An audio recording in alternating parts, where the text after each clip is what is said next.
My name is Jason Freeny. I'm a toy designer and sculptor out of New York City.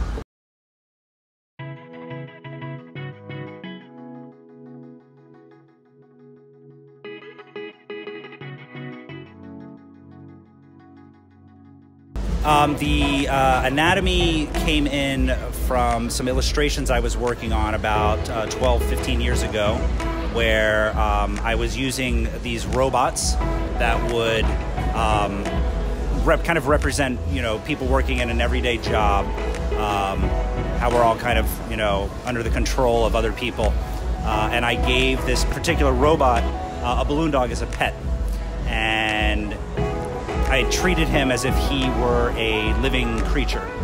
And after looking at him for a while, the idea came to, what would his insides look like? Because we're all shaped the way we are because of our skeletons, because of our muscles. And so this balloon dog, which looks like a bunch of sausages stuck together, would have an anatomy that would represent that inside this balloon dog. That's kind of where it all started. Well, the ELMO is, I love him because he's huge, and it's always good to see your work blown up to a proportion where it dwarfs you.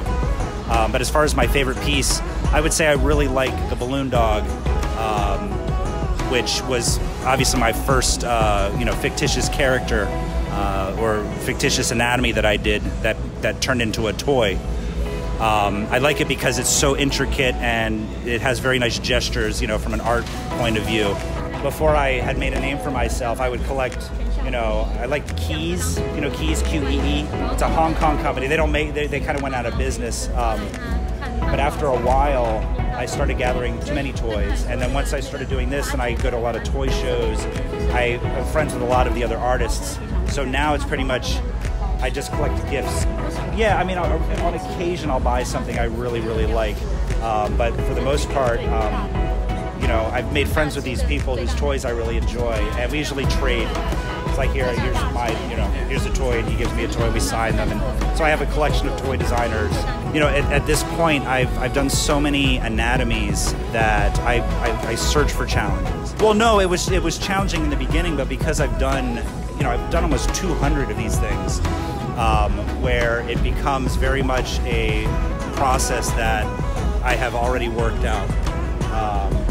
So I like to look for challenges. I like to look for characters. I like to up the ante, as far as detail, or do something completely different, like the anatomical Rubik's Cube. Try to go for things that are different from what I'm working on. Since I've been doing it for a while now, companies are now coming to me and like, oh, dissect my character, which is great. So now I'm, outside of that, I look for things that are very different. I try to challenge myself to do other things. When I first started, I picked characters that have weird proportions. I like to avoid, like Superman and Batman. I know I have those here because we got the license, but I avoid humans, and I like characters that have just weird, bizarre proportions because they make the most interesting anatomies. And then I like characters that I like, characters my kids like, characters that I know are very popular.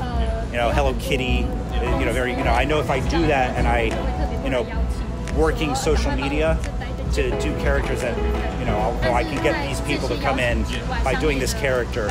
So a lot of that, it's a lot of playing around and trying to, because bringing more people in, for the interest.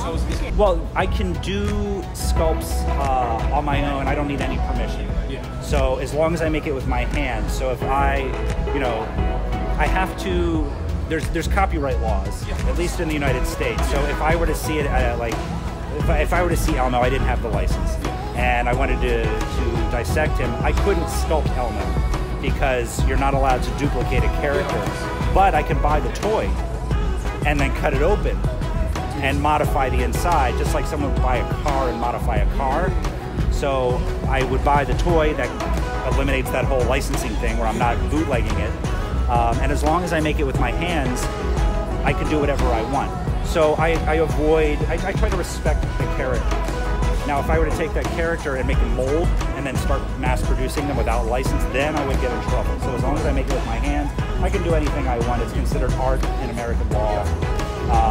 So when we want to branch out and do mass-produced toys, we have to get the license for it, and we need their permission.